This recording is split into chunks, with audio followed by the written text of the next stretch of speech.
My name is Benjamin Wittes. I'm a senior fellow in governance studies and the director of the Campaign 2012 project. And it's a pleasure to welcome you to, I've actually lost track, 6th or 7th or something like that of our series of events on the critical issues of the campaign and the critical issues more particularly of what the presidency that the results of this campaign will have to manage.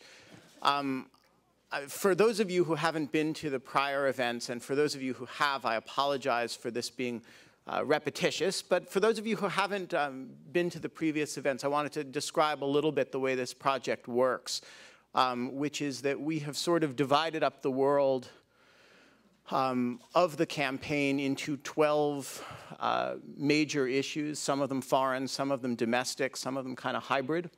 And for each of those issues, we have asked a Brookings scholar, or sometimes a pair of Brookings scholars, to write a paper sort of situating the discussion of the issue in the context of the campaign, talking about President Obama's record on the subject, talking about the critique of that record by the Republican opposition, and trying to synthesize the merits of the record and the merits of the critique into something like a set of action items or advice for the incoming administration, whether it's a second term of the Obama administration or, I think we're allowed to say it now, a Mitt Romney administration. We had to pretend that we didn't know for a long time.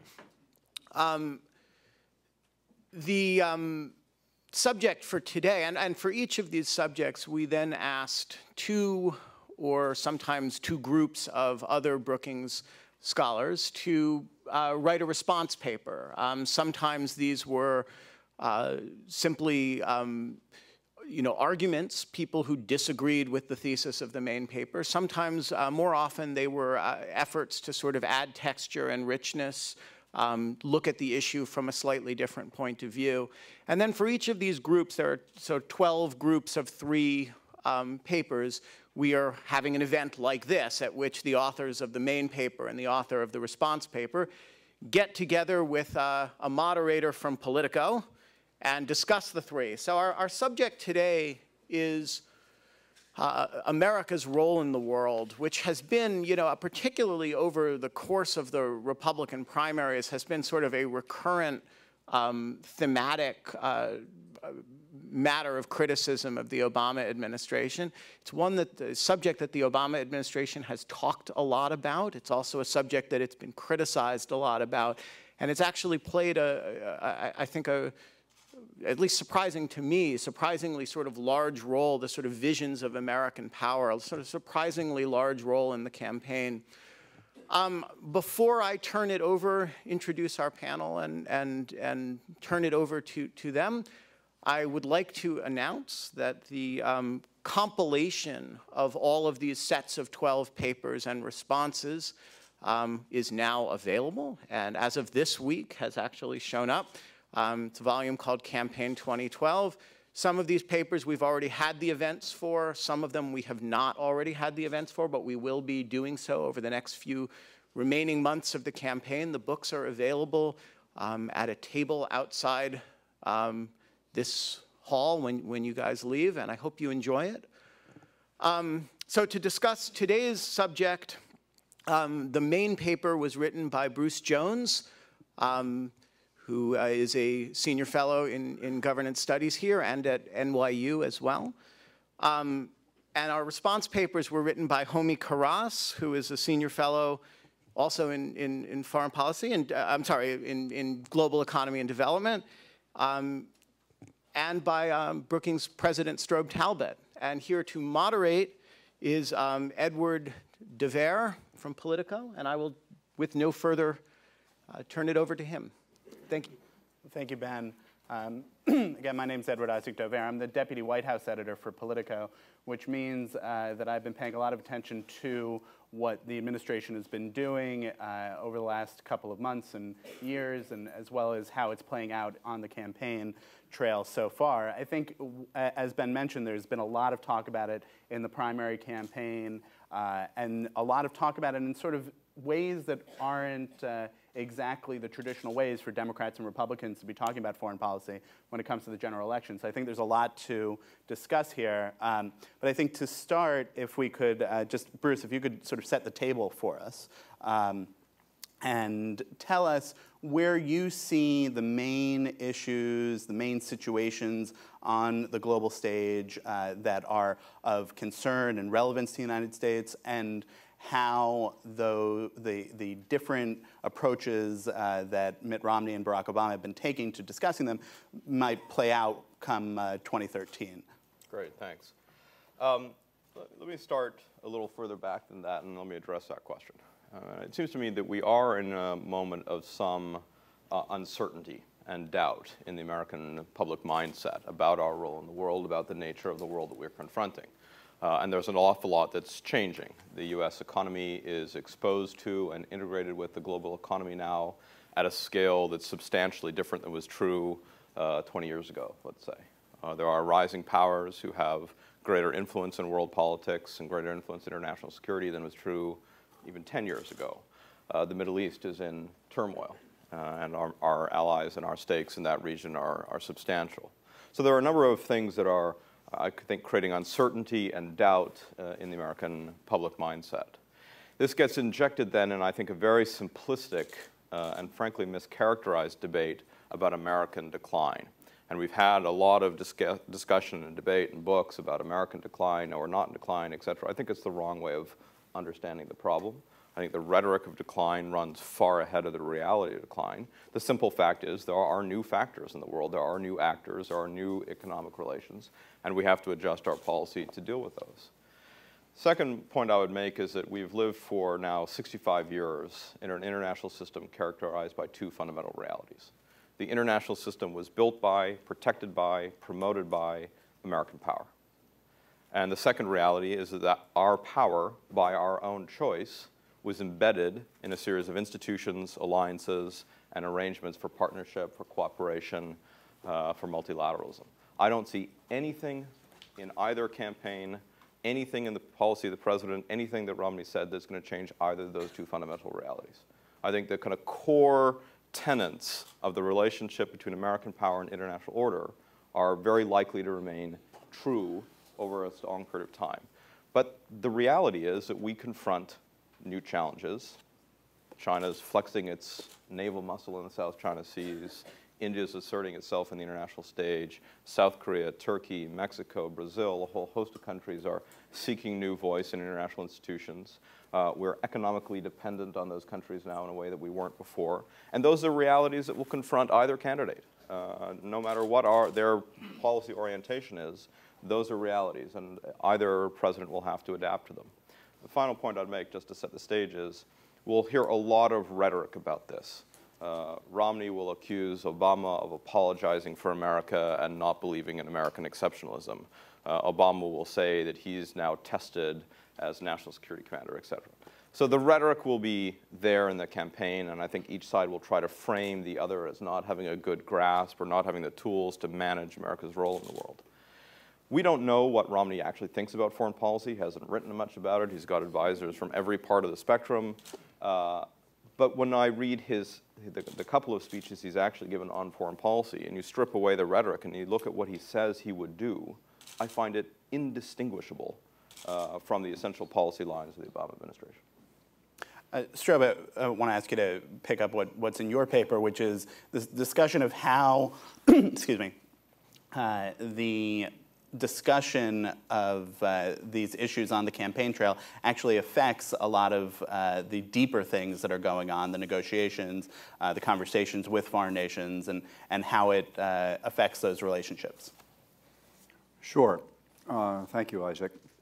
I'll pick up, I think, from what Bruce has said, and my co-author, John Michael Arnold, and I are in the category of respondents that, where's Ben, that Ben mentioned at the outset, which is we couldn't find much to dispute in Bruce and his colleagues' piece, but we did want to focus in on a couple of issues, notably including the one that Bruce just mentioned. And I think what Bruce has just said is essentially good news, because if you extrapolate forward from the substantive overlap between what is emerging as a Romney platform on foreign policy and the actual foreign policy of the Obama administration. There's not a great deal of difference, and that's a good thing because first of all, I think there have been a lot of positive features to President Obama's foreign policy, which, by the way,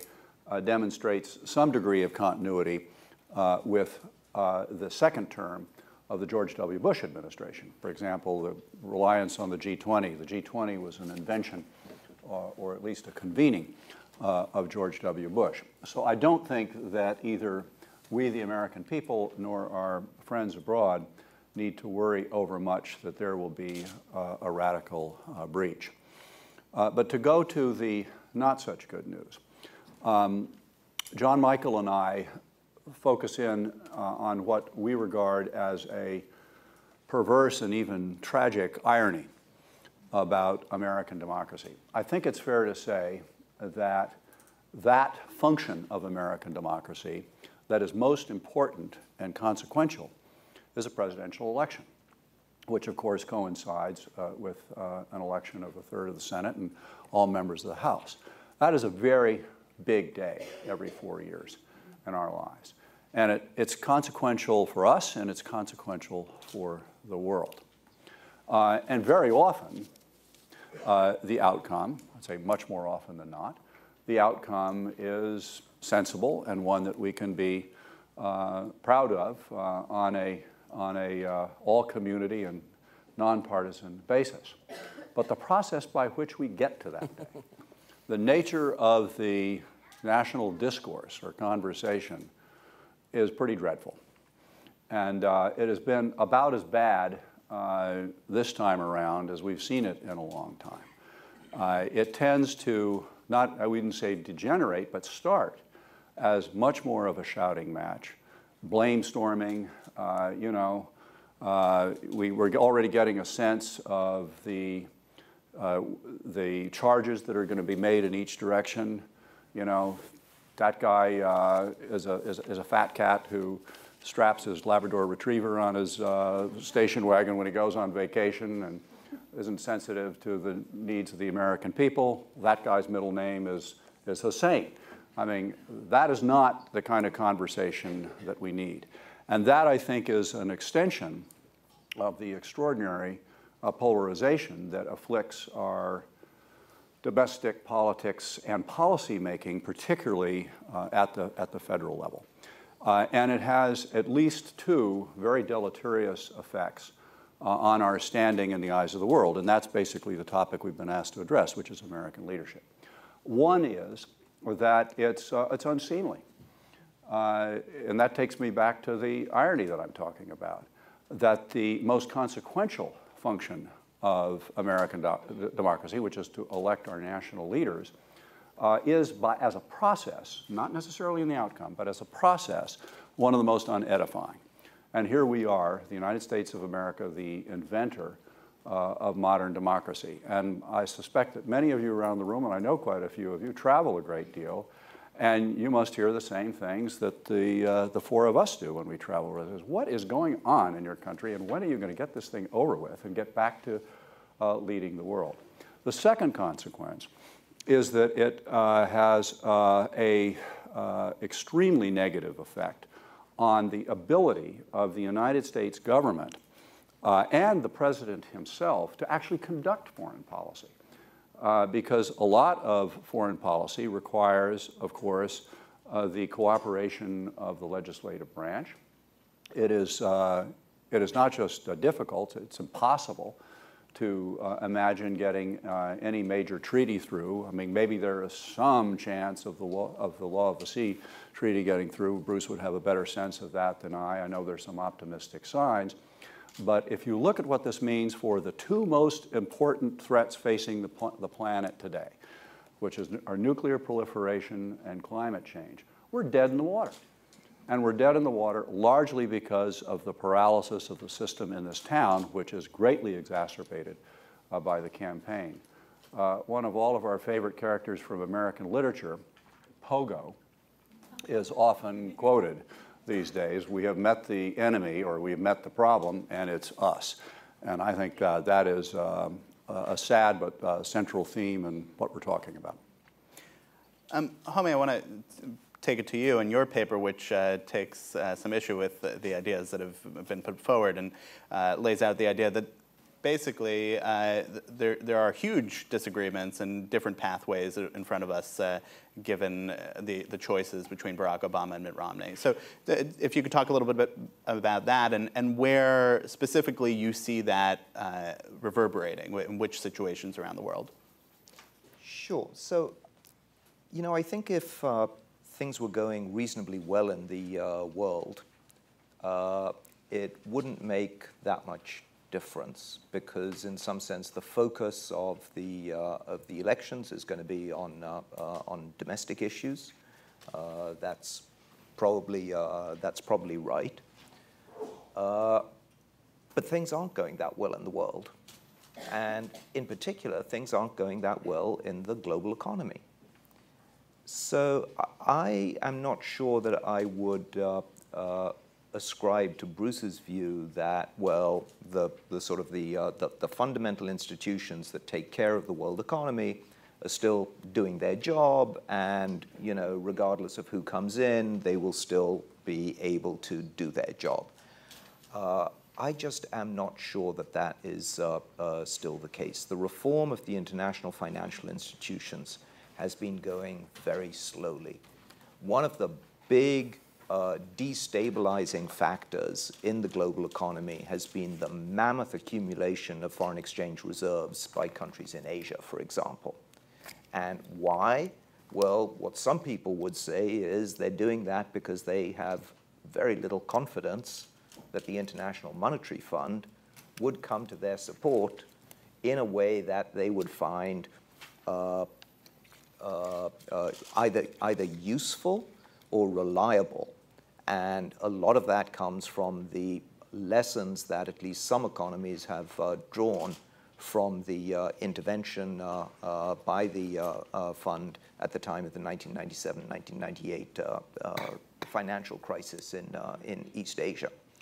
So there is this sense that, well, you know, the IMF and the World Bank, they all need to reform, and they need to have a greater weight given to emerging economies as part of that process. Actually, that reform is going so slowly that it may be threatened. The path that the G20 agreed on is almost certainly not going to be met. So one gets very much a sense of institutional drift at the level of the global economy. And even the G20 that Strobe referred to, I mean, the G20 did some, you know, really terrific achievements when it came together with a coordinated fiscal stimulus. Right now, the G20 is floundering a little bit. I mean, the crisis has moved from being a global crisis to being an individual country crisis. Individual countries are each taking their own routes to thinking about how they want to deal with this. The degree of macroeconomic coordination across countries is very limited. The US role in this, the traditional US leadership role in this, has been very limited. And it's posing a problem. So the question becomes, which administration is more likely to pursue a multilateralist approach towards global economic governance, an approach that really emphasizes and starts to think about the collective action requirements of dealing with big global economies, whether it's global problems, whether it's policy coordination at the macro level, whether it's food security, whether it's climate change, quite frankly. Will there be differences? I would argue there probably will be. In, a lot of the rhetoric of the elections, the idea of global governance is just not something that sits well with one of the political parties. And you know, one could say, well, they have a very clear vision that one doesn't need and one shouldn't want global governance. So I'm not necessarily commenting on, you know, which is right in their vision, but certainly it seems to me that they have very different approaches as to the desirability for global governance and the kind of leadership that they would give to global collective action. So at the end of the day, it comes down to a question about, well, do we believe that the world's problems can be usefully solved through collective action? Or do we actually think that the world's problems will, you know, more or less be solved by each country individually solving their own problems, and as they do so, the world as a whole will recover? Regardless of which of these you believe, I think that you know, it's more likely to be the case that there will be a substantial difference in approach between you know, those two extremes, the caricatures that I've laid out, rather than saying, well, it's all going to be you know, pretty much indistinguishable regardless of who comes in. And, Homi, maybe to start with you on this question, when you look at what Mitt Romney and what Barack Obama have been saying so far, and Bruce talked about how we can start to discern some of what Mitt Romney's foreign policy is, even though he hasn't spoken about it a huge amount so far. Are there statements that they're making that are particular head scratchers for you, that you aren't sure make sense in their understanding of the global situation? I don't know about you know, specific statements, but in you know, in some areas, what I would say is that new alliances really need to be created. So one of the interesting things that is happening just on the economic front is last year was actually the first year, certainly since the war, that the G7 economies as a group accounted for less than half of global economic output at market exchange rates, not at sort of some, you know, purchasing power parity estimates of economists, but at market exchange rates. For the first time, less than 50%. And this year will probably be the first year since the war that Asia becomes a larger economic bloc than Europe. Mm-hmm. So the thing that has basically held the global economy together, which was, frankly, the G7 and the transatlantic alliance, is now, you know, giving way to some different alliances. Now, how will those alliances actually be knit together? And will they be knit together on the basis of economic agreements or on security agreements? My guess is that that's going to be quite different. And I mean, you know, broadly speaking, when you think about the positions that have been taken on countries like Taiwan and the relationship with China, it's likely to be quite different. Strobe, are there things on that you've been hearing Mitt Romney and Barack Obama saying that that you're not sure make sense? Are they making sense on those issues? What stands out to you specifically when they're talking about some of these issues on the trail? Well, they're clearly both, for entirely understandable and traditional reasons, looking for ways to draw a contrast between themselves and each make sure that he is on the more politically successful end of the comparison. But I guess I see this a little bit differently than Homi. I have no better crystal ball than he or anyone else has about exactly what the composition and thrust of a Romney foreign policy would be. But I really would go back to my agreement with Bruce on this. I don't think it will be all that different, and let me give you a couple of reasons for that. Among other things, I don't think that a responsibly led Republican administration will have a huge choice of going back to, call it whatever you want, isolationism, or for that matter, I think the phrase in your paper is machoism. If those are the two poles, you know, they're Scylla and Charybdis, and we're going to sail right between the two of them, which means basically following the essential contours of what has been the Obama policy, which, as I said earlier, has something in common with the late George W. Bush. Also, remember that President Romney's challenge, and everybody, notably including Isaac and his colleagues at Politico, have been writing about this. He had to go very far to the right in order to get the nomination, and now he has to move to the center, and he's clearly doing that. With an exception that I'll come to in a moment, there are signals out there that it would be a foreign policy that would have a lot of continuity with the present one. One being the overall disposition of President Romney. Remember that Governor Romney presided over the passage into state law in Massachusetts, an emissions policy with regard to climate change that was a good deal more enlightened than that of the United States of America, matched only perhaps by the emissions policy of Governor Schwarzenegger in California, so savor that.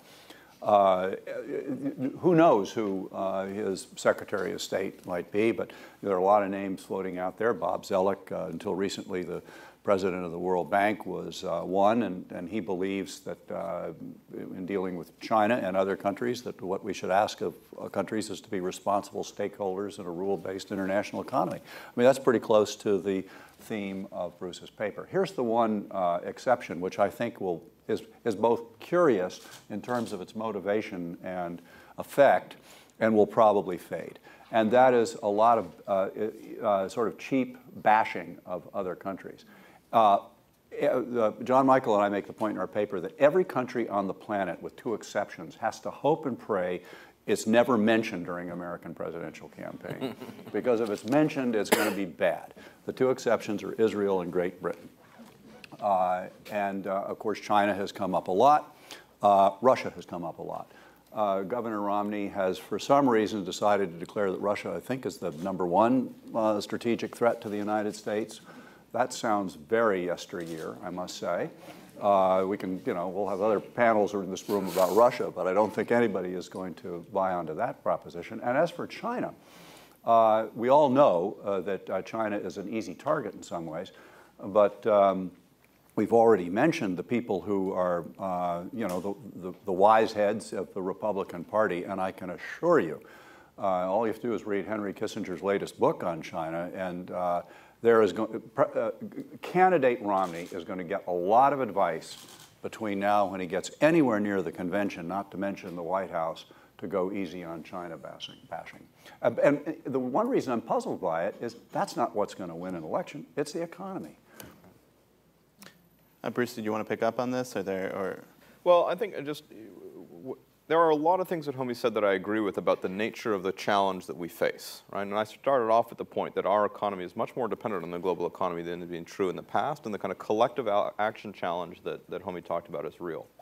I think where I differ is I look back at successive administrations, and I think there's a pretty clear pattern that Republicans run as if American power unfettered from multilateral institutions is the way you're going to run the world. They enter office, they try that out, it fails, and they end up working within the mainstream of multilateral institutions. Democrats run against that experience, say they're going to work within the mainstream of multilateralism, try that, it fails, and they pursue unilateralism. I mean, what's the biggest foreign policy success that Obama has? The unilateral military killing of a terrorist, probably in violation of international law, not that anybody cares, right? So, I mean, and the Bush administration came into office, there were 20,000 UN peacekeepers in the world. It left office, there were 100,000 UN peacekeepers in the world.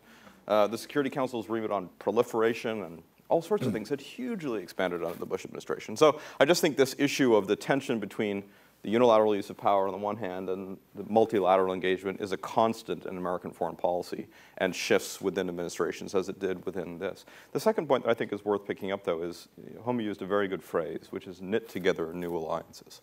And I think one of the things that's been interesting in watching Obama is if you go back to 2008, it was absolutely evident that he was going to be the much better president compared to McCain to knit together the new alliances with Indonesia, with Turkey, with Brazil, with India, with China, et cetera. And that's just proven harder than we all thought it was going to be. These are independent powers. They have their own interests. They're not going to simply follow American diktat. There are places where their interests align with ours. And it's just proven harder, I think, than the Obama administration anticipated to knit together those alliances. And you've seen, I think, a shift back towards Europe, a shift back towards the G8, a shift back towards hard power in the Obama foreign policy of late. But that challenge will be there, and I think it is a real question to ask. Which administration is likely to have the better team, the better tools, the better orientation to continue that work of knitting together those new alliances in both economic and security worlds, because that is, I think, the defining challenge for American foreign policy in the coming period.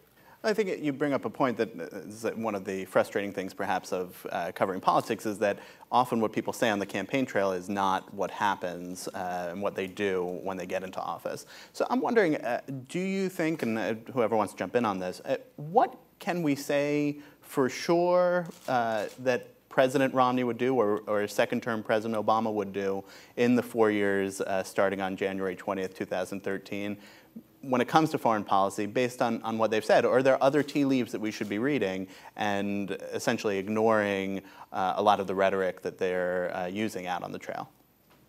I'll give you one example. I was talking to one of Mitt Romney's big donors about Iran. And the extent to which this is one of the issues where Romney is trying to portray Obama as too soft, too willing to pursue a route of sanctions and diplomacy versus force, et cetera.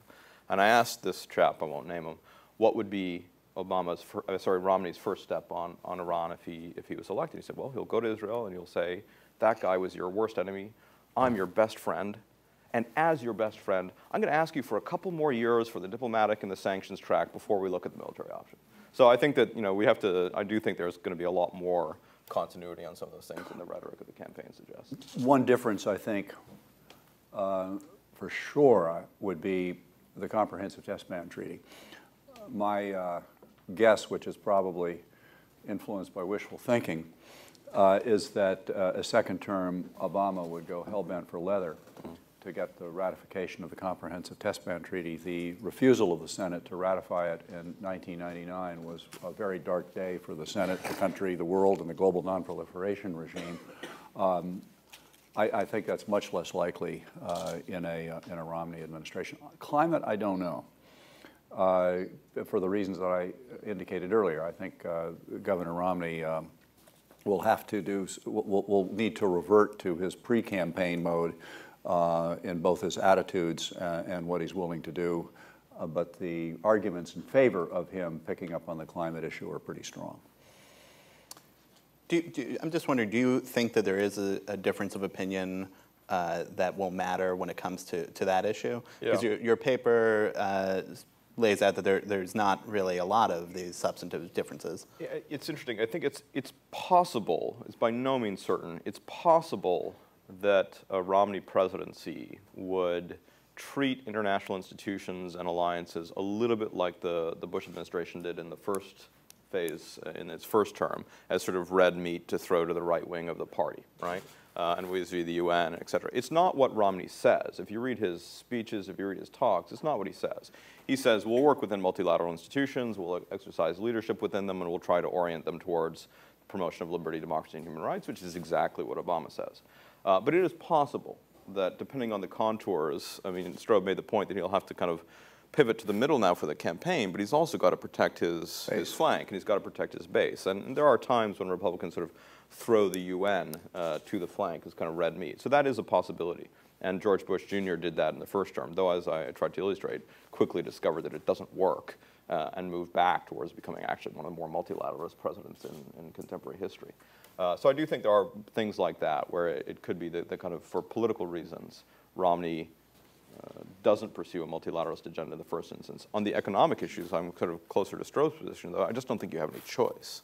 I just don't think the realities are such that there is no unilateral option now in any real sense of that term. I mean, I'm guessing you'll want to respond to some of this, but also the question of what sort of a predictor the campaign rhetoric will actually be to what they do once in office. Yeah, I mean, I think the difficulty is that the old pattern of well, we'll try out something, and then if it doesn't work, we can do something else. To some extent, that worked, at least in economic terms, when the U.S. was so dominant that it could, afford to do that. My worry is that right now, a lot of the international financial institutions are in such a vulnerable condition that if for 2 years they continue without a strong reform, other institutions will start to crop up that will be developed, run, and managed by people who exclude the United States, and that you'll start to get a fragmentation of that global economic management. And once that's set in train, it'll become very difficult to then go back and say, oh, okay, now we've actually learned, we're going to come back and strengthen these. So I suspect that we might be at a point where the space for the kind of experimentation that Bruce was talking about just may not be there any longer. And without being overly dramatic about it, one could possibly kill off or severely damage some of the existing institutions if they're not given the kind of tender loving care that they actually need at this particular moment. And the only person who can give them that tender loving care is the President of the United States. Could I ask, Isaac, could I ask Homie a question on that institution you know very well, the World Bank? We've just had an American, Jim Kim, currently the president of Dartmouth, nominated by the United States to be the president. There is talk about this perhaps being the last American president of the World Bank. And there's also talk about what we will no longer call the major developing countries, but the emerging powers, India, China, Brazil, and so forth and so on, creating a related but in some ways separate facility. Could you just say a word about that and what that augurs? So a couple of things. I mean, one, I think that Jim Kim is going to find that he takes over a World Bank, and he's suddenly going to see that he has to contract lending by about 1/2 because essentially all of the ammunition has been already shot off by his predecessor in dealing with this current crisis. He's got no budget increase to speak of, so it's going to be a really tough situation and position for him to manage. But at the same time, the kinds of challenges that the World Bank was set up to deal with are, if anything, getting bigger. The infrastructure needs of developing countries, especially because of climate change and the need to climate-proof, have more adaptation, mostly on infrastructure because those are the long-lived assets. Right now, developing countries are spending something like $800, $900 billion a year on this. People are talking about a number which is at least double that as being part of their needs. What agency is going to be able to actually do that in a sustainable fashion, generate that kind of financial channels? And if it's not going to be the World Bank, then for sure there are going to be other institutions developing. Now, whether that will take the form of the so-called BRICS Bank or not, I have to say I have my doubts there because the BRICS is a really nice acronym, but as a political grouping, in terms of a knitting together of alliances, I think the challenges they face dwarfs anything that the U.S. faces in bringing together new challenges. And I think Bruce is exactly right. It's not easy to have a convergence of interests. And I don't think on this particular issue, to be quite honest, that they do have that kind of convergence of issue. That doesn't mean that the things that they're talking about aren't of enormous importance and relevance. And what they're talking about is saying we need a global institution that has a new mandate and, you know, in fact, a mandate to actually do something about green growth, about climate-proofing investments. We need a global institution that reflects the change in membership, and partly that's the more significant weight of emerging economies, but it's also partly a function of the fact that we're entering into worlds where non-state or quasi-state actors are incredibly important on the economic front. So whether you're talking about sovereign wealth funds or pension funds or other forms of capital, I mean, they have to be brought into these kinds of institutions, and these institutions will only be able to operate if they leverage that kind of capital in a much more serious way. And then finally, there needs to be a modernization of the modalities. I mean, the idea that you're going to just literally take money from, crudely, you know, Belgian dentists who save to, you know, Indian infrastructure investors, that's no longer really going to be the channel. And for all its the problems that it has brought us, financial innovation in the world, the way in which risks are parceled out, has actually generated a whole range of new modalities. So finance has to be modernized to these new kinds of risk factors, and a new global institution probably would need to be much more agile in its deployment of those kinds of risk-bearing instruments. Might be headquartered in Istanbul. Could be headquartered in Istanbul or in South Africa. It's pretty clear that Bruce would like to respond to this one, so I'm going to let you do that, but I'd like you to talk, as you do, of how you see a President Romney or President Obama fitting into that over the course of the next 4 years. Yeah, so this, I mean, partly what I wanted to pick up is exactly this. I mean, so there are two things that Homie said that I very strongly agree with. The first, when you look at things like the BRICS, I think it's pretty clear that each member of the BRICS, for each member of the BRICS, the relationship to the United States is more important than the relationship with each of the others. Could you just, if people aren't familiar exactly with what you're talking about? This is Brazil, Russia, India, China, and sometimes South Africa as a kind of political grouping of emerging powers.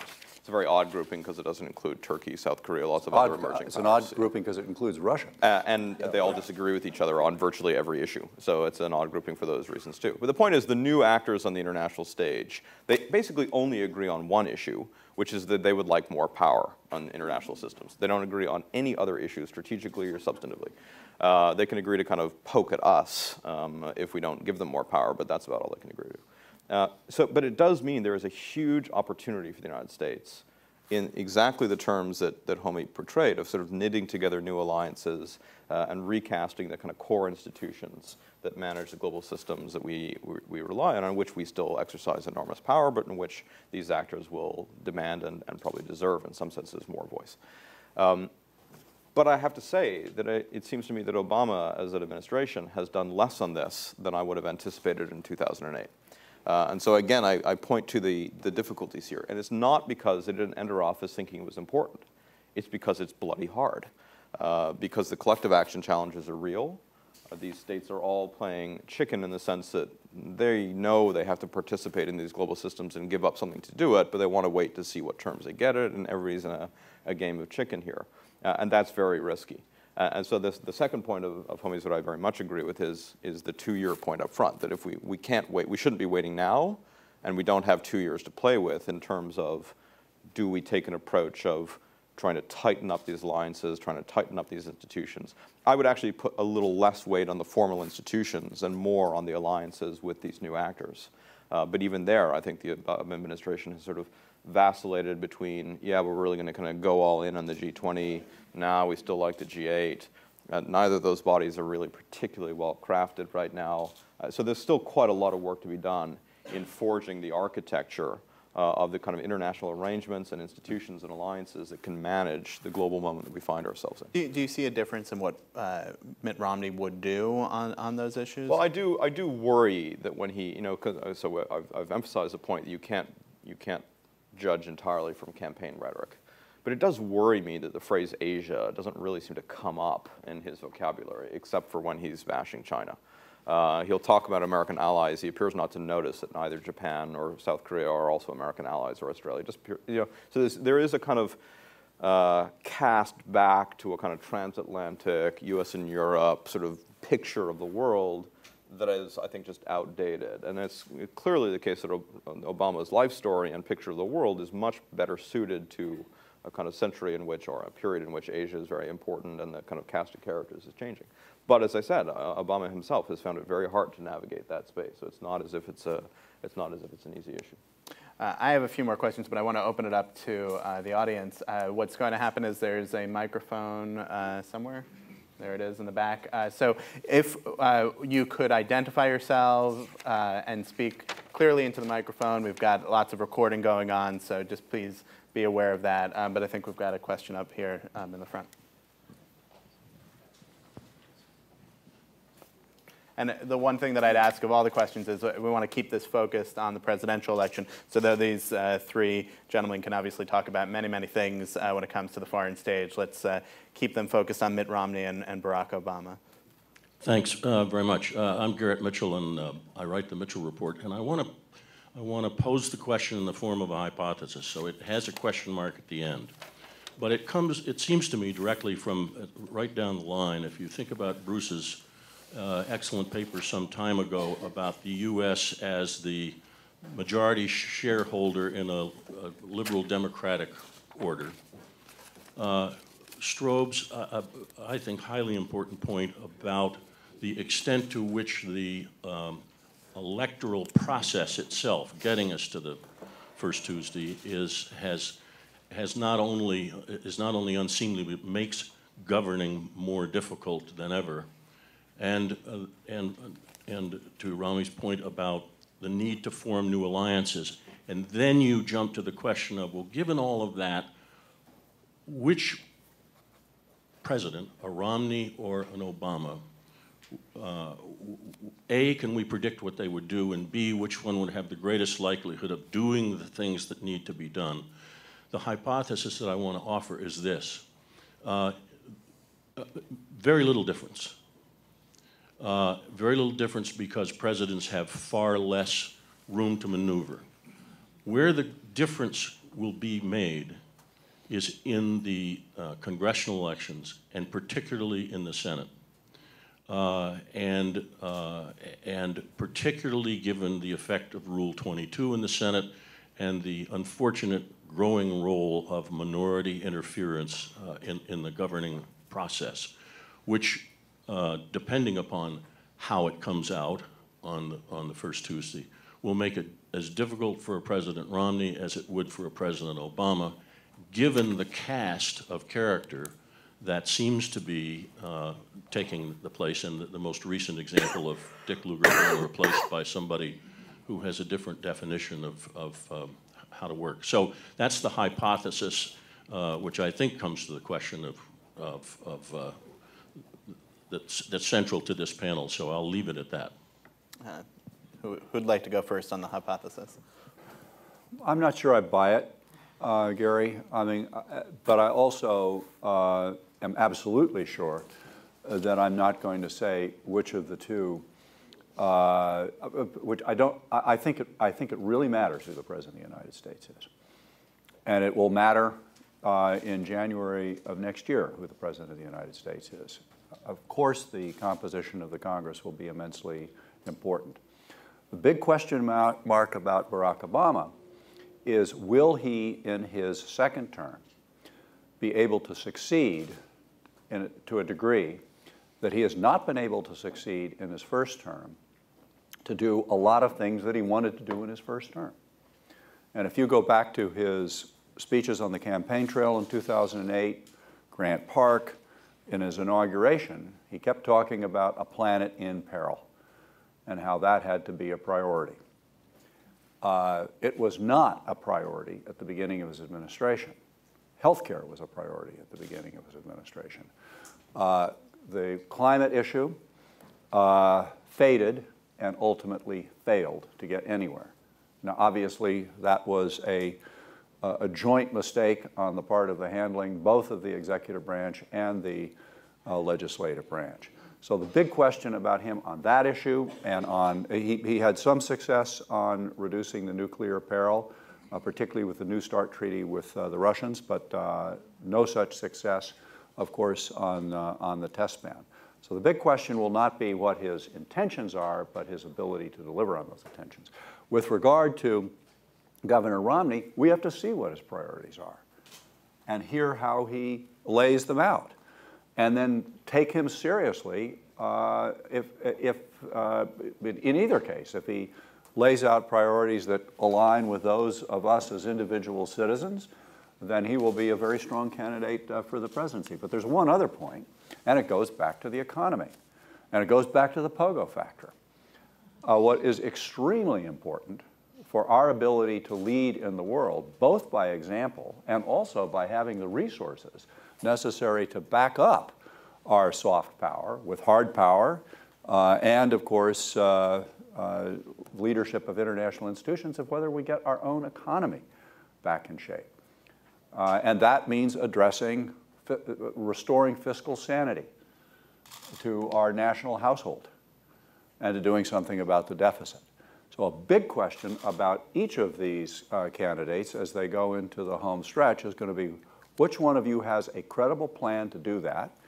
And the four-letter word TAX is going to have to come up at some point in that. And then their judgment will have to be made. A, will they have the political will to drive those issues forward? And will they be able to get enough support from the Congress? Which takes you back to what I think is the valid part about your hypothesis. Homie, Bruce, any interest in, you want to respond to what Strobe said or to the hypothesis? No, good. All right, I have a question right up here in the third row. Thank you. I'm Bridget Moix with the Friends Committee on National Legislation. I'm struck by the conversation not including the word Afghanistan or much talk until just now mention of hard power. And I know, Bruce, you address a little bit the balance or imbalance between hard power and military power and civilian power. But it seems to me that one of the areas of not enough light and not enough alternative approaches coming out of this campaign and the rhetoric on the campaign trail, at least, is this question of what Admiral Mike Mullen has called over-militarization of U.S. foreign policy and lack of ability to really invest in and muster the diplomatic solutions that we need. The discussion here has been about the real problems that require ultimately diplomatic solutions that the world's facing. So part of that, is it just that on the campaign trail they speak to domestic politics, they're not speaking to the realities of implementing U.S. foreign policy? Or is there any hope that a next presidency, whether it's Obama or Romney, can help shift that balance and get out of this over-militarization cycle of U.S. foreign policy, which relates to the congressional question that was raised as well, given the budgeting challenges and where this Congress goes. And just a final question about a related assumption, one of these core assumptions that's, there's no light between the two sides, is about this question of U.S. exceptionalism. And I think until we can get out of what I think is an outdated idea for today's world of U.S. exceptionalism, being the grounding for our U.S. foreign policy, we're going to be stuck in not having the right solutions to the world's problems. So is there any hope for getting to a different approach to how we see our place in the world?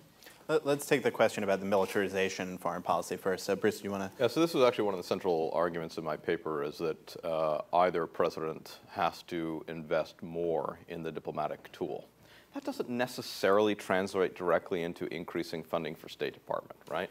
But investing heavily in the diplomatic tool and the capabilities we need to do exactly what Homie talked about, knitting together new alliances and new arrangements. And I think that this has become a partisan issue in the sense that you see Republican congressional action to defund, not to defund state, but to kind of reduce state funding or to block increases of state funding, et cetera. In fairness, the previous administration in its second term also tried to kind of increase funding to state and to kind of bolster state, et cetera. But I do think this becomes an important issue. Do we have the right tools of government to forge together new alliances, to kind of manage issues in a much more complex stage than we've been? I think we don't have a very honest conversation about this. It becomes a should we increase or decrease the budget of the State Department conversation, which is one piece of the puzzle.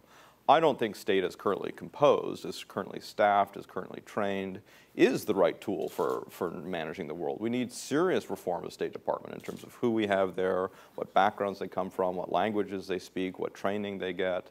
But I do think the emphasis that you make on the need for an emphasis on diplomacy, on the diplomat, and the diplomacy isn't a soft issue. It's a question of managing alliances, of managing institutions, of organizing collective action, including military action. You know, collective action in using force isn't a military action, it's a diplomatic one. Our use of force in there is military. So I absolutely take your point. We don't know which of the two presidents would be more likely to do this, but I do think the congressional point is real here. I would say that there are a lot of people around Romney who understand this point, who understand the need for serious investment in diplomacy. There are also some people around him who clearly don't. Just if you want to take up that or the American exceptionalism question. Yeah, I agree with you. The whole exceptionalism issue has gotten a little goofy. I mean, you know, President Obama gets off a helicopter and he's caught red-handed reading Fareed Zakaria. And says, okay, you know, he's a declinist. And then, you know, a couple of months go by and he says, no, I'm not. I'm reading Bob Kagan, which is, we here at Brookings are all delighted to see. We like Fareed too. He's been on this podium many times. And by the way, these two terrific books are not diametrically opposed in in their prescriptive implications. And I noticed in the speech that President Obama gave at the Air Force Academy, I guess it was a couple of days ago, he went out of his way to do two things. One was to say, this is an exceptional country. So I guess he's covered himself on that. And the other was to say that in Libya, NATO was out there leading from the front, thereby laying to rest forever the Ryan Lizzle line towards the end of a New Yorker piece that was unattributed, as I recall, or at least blind attributed, about leading from behind. But the serious point here, I think, though, is we're an exceptional country. We are an exceptional country. There is no country on earth that has the convening power.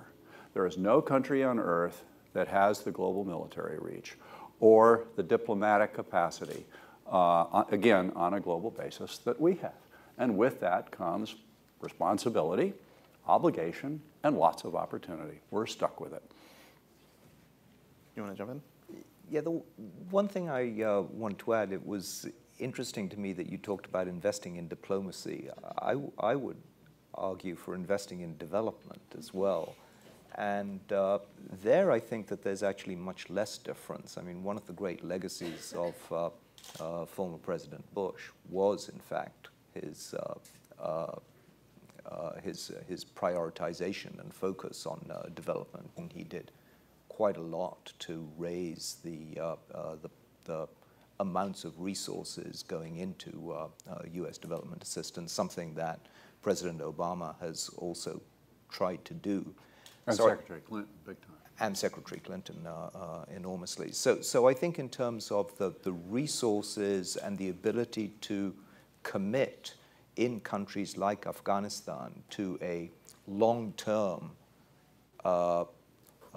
process of support, I think both will probably be able to both make that commitment and stand by it, hopefully, because that certainly will be a necessary element of moving forward in any of the fragile states that are, have become so important a part of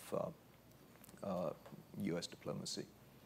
I'm interested, Strobe, you talked about President Obama and his sense of exceptionalism. The exceptionalism discussion was a major part of the Republican primary campaign. Mitt Romney talked about it a lot, and it's one of the main attacks that he makes on President Obama is about this issue and whether Obama stands by it or whether he's apologized for America. What do you think, and this is open to anyone, given what was said on in the Republican primary campaign and where you see Romney talking about this, how does that affect his foreign policy as we would go forward if he's the president in 2013? Well, generally speaking, Isaac, I think it will probably net out to much more harmony between what they're really saying as opposed to the way in which they're saying it and the accusatory way in which they're saying it when you get to the end. It goes back to what was Bruce's original point. And we'll just have to see. I was interested when Senator Marco Rubio was here last month, and he is one of quite a number of up-and-coming Republican political leaders who was talked about as a possible vice president. He gave a foreign policy speech from this lectern here. It was a very thoughtful speech. I don't want to ruin his chances for getting on the ticket, but it wasn't wildly different from a speech that I can imagine coming out of the Department of State or even the White House. I mean, making a few amendments and a couple of lines in it. This is a good thing. We have, I and others have expressed some dismay about the polarization of our politics and the breakdown in civil discourse. But I do think that there has been a shaking out process that has gone on here. If you look at the field of Republican candidates, this is truly a nonpartisan comment because I'm making it entirely about the Republicans.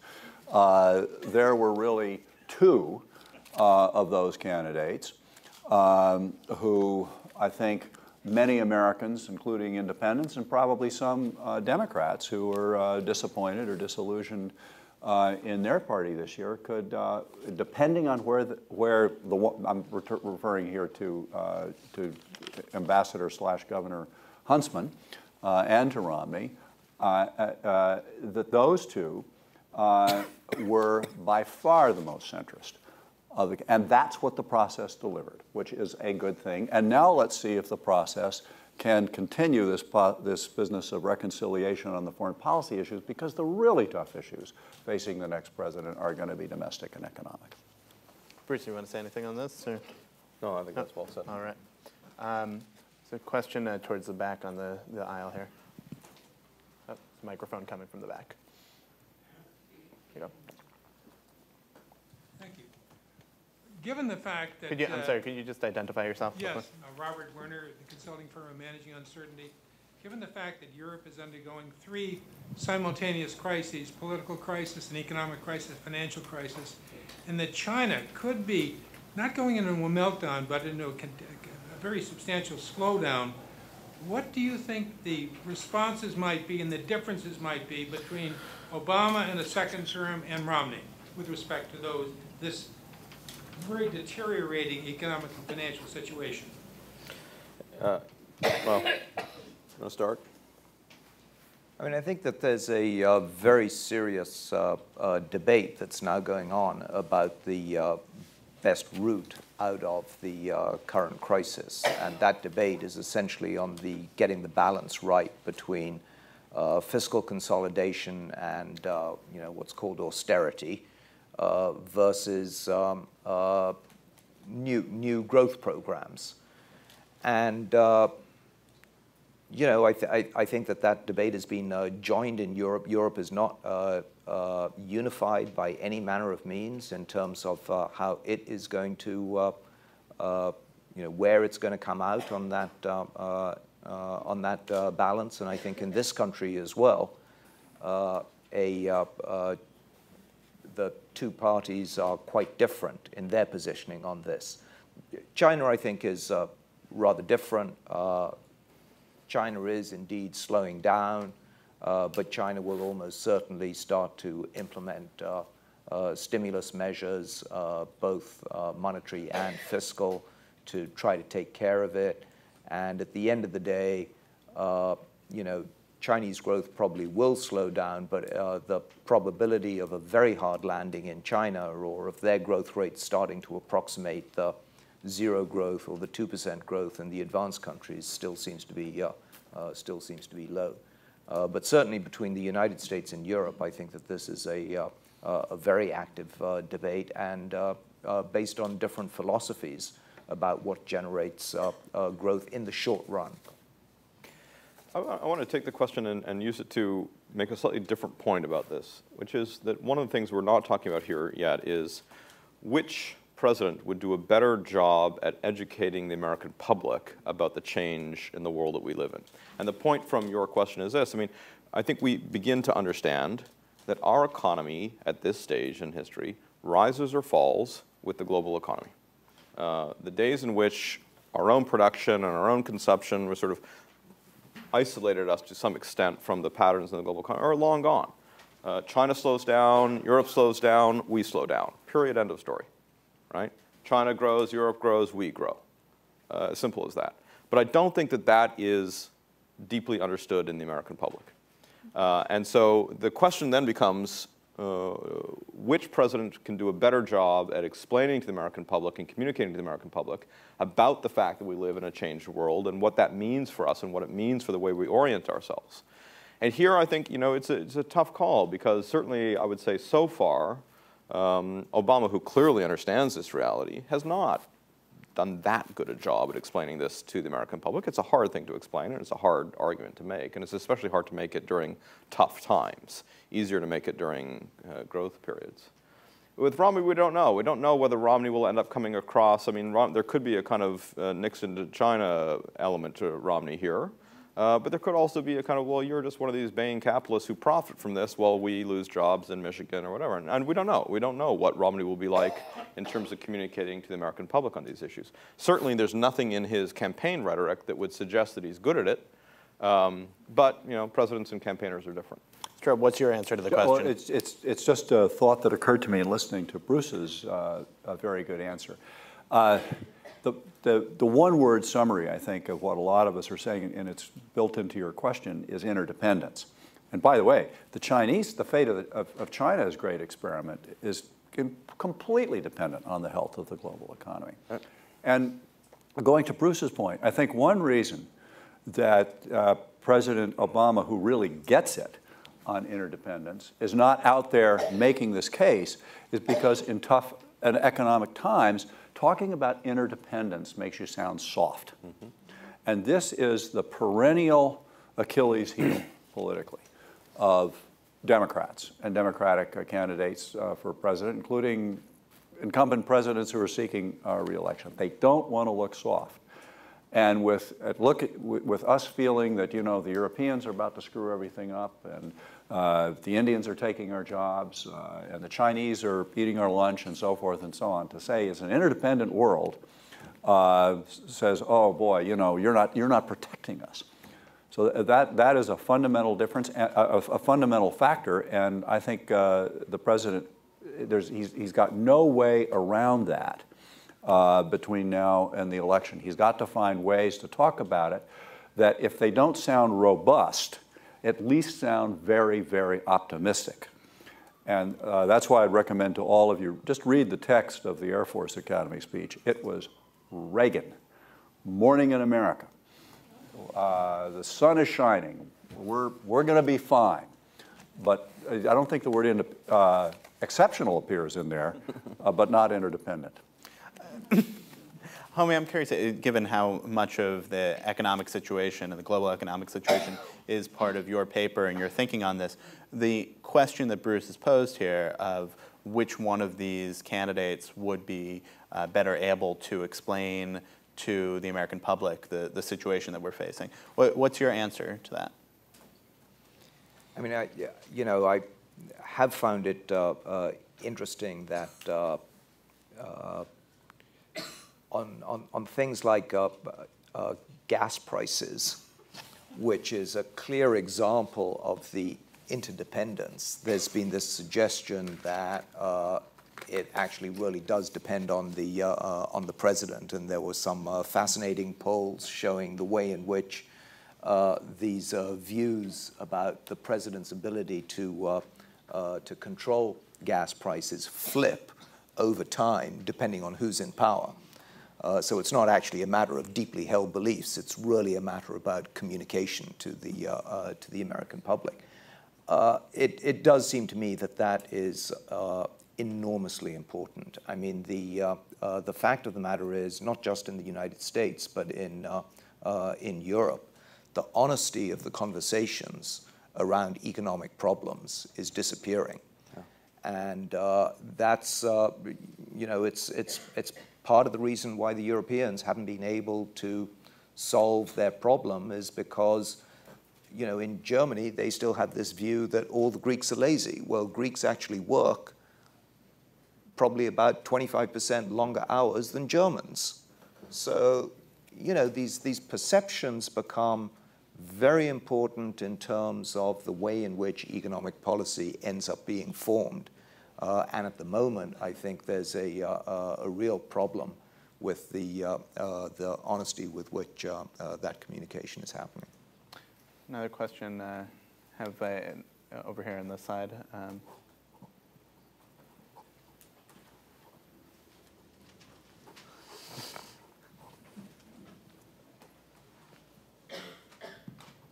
Thank you. I'm Ching-Yi Chan with Phoenix TV. I would like to talk about the issue on China Beijing.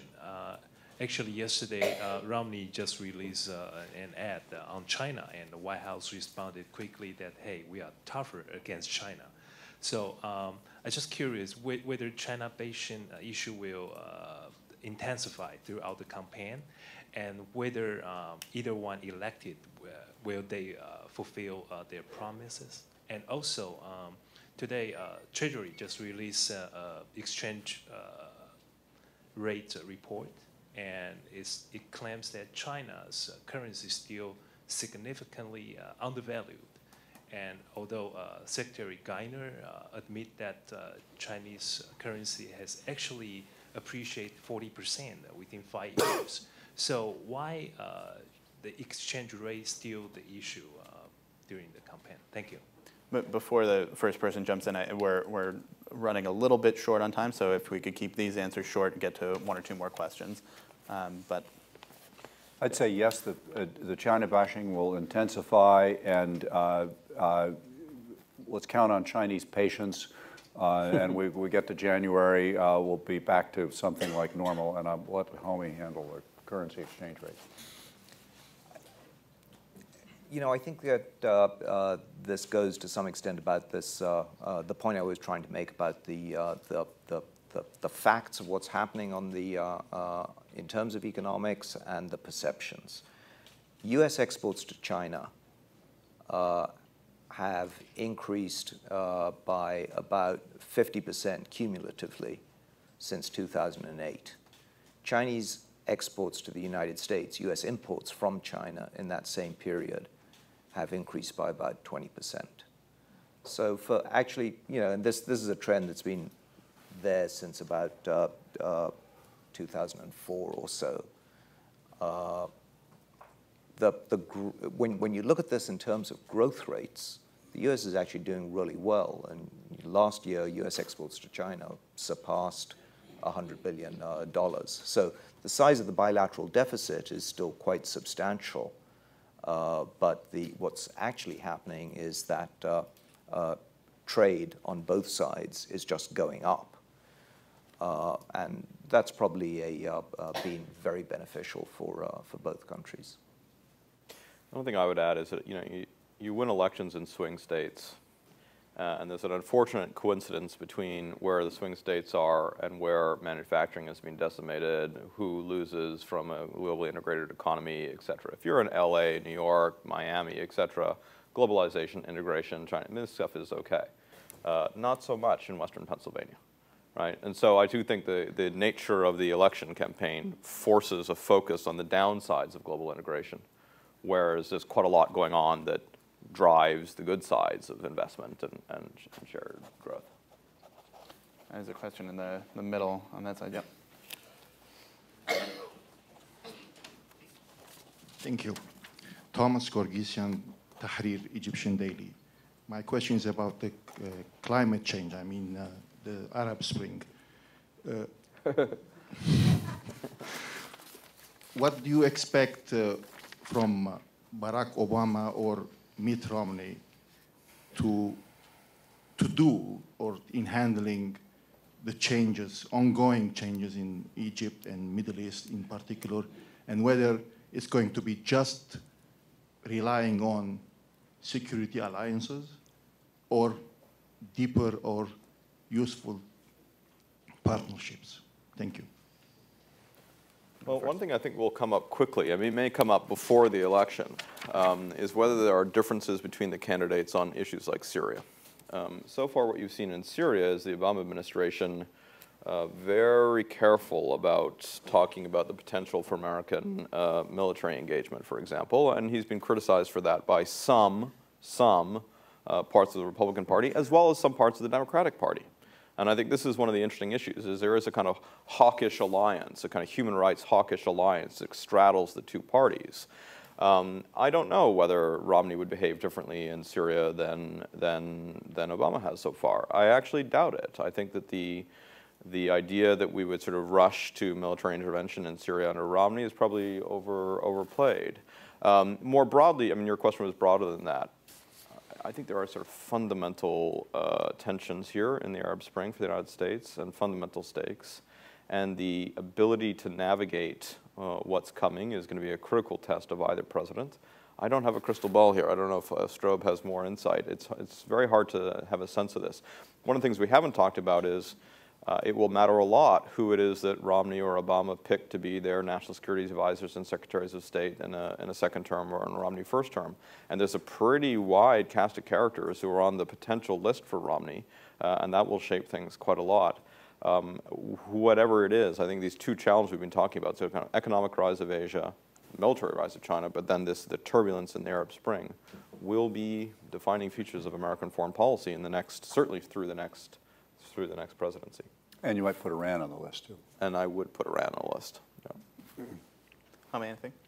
Yeah, I mean, you know, I think in countries like Egypt in particular, taking an economic lens now is going to be important for both candidates.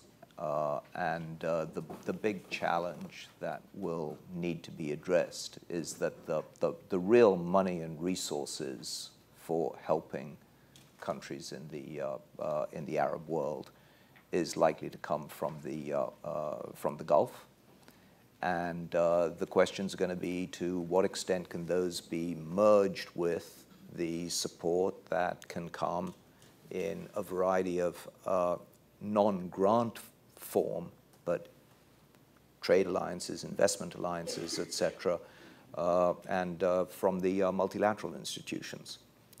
If that combination can be effectively put together, then I think that there's a reasonable chance that the economic support packages for these countries can be quite useful. If that can't be put together, then I think you will be faced with a situation where there will be potentially significant economic risks, and trying to forge security alliances with countries that are having their own domestic economic problems, I think we've seen in places like Pakistan, is a very, very difficult thing to sustain over time. I think we have time for one more if the question is short and the answers are short, both. So right up here in the front. Al Richmond, formerly State Department. Since a presidency is often defined by what the president achieves in his first year or so of office, I want to ask you a question about priorities that each candidate might have, not just based on the campaign rhetoric, but overall. And assuming, this is hypothetical, assuming that domestic and foreign policy constraints were not forbidden, what do you think Obama and Romney would most like to do in terms of their priorities early in the next administration? Thank you. Whoever wants to take this one, keep it short so that we don't run over. Short answer. Either one of them's priority has got to be fixing the problem that is not going to be fixed this year because we're having a presidential election campaign, which is fixing this country, and it's particularly fiscally. And as for the priority in the election, it goes back to the famous Reagan question that allowed him to defeat Jimmy Carter. Romney is going to ask that question. He already has. And Barack Obama is going to try to persuade the American people, since this is a referendum on his performance in his first term, that we are actually better off than we were when he came into office. I think it'll depend on the state of the European economy, but maybe, Home, you could talk to the global economic issues and the European issues. On the kind of more traditional foreign policy issues, I don't think they'll be given a choice. I think the Iranian situation either will be resolving itself or will not be resolving itself, and either way will be the dominant foreign policy issue in a kind of crisis management mode in the first year of in 2013 under virtually any circumstance, where I think people will look to opportunities if they wanted to kind of define in those terms. I think where the opportunity lies is in the tightening up the alliances with India, with Turkey, with South Korea, with Australia, and sort of forging new patterns of cooperation with those actors. And I suspect either party would look to opportunities there.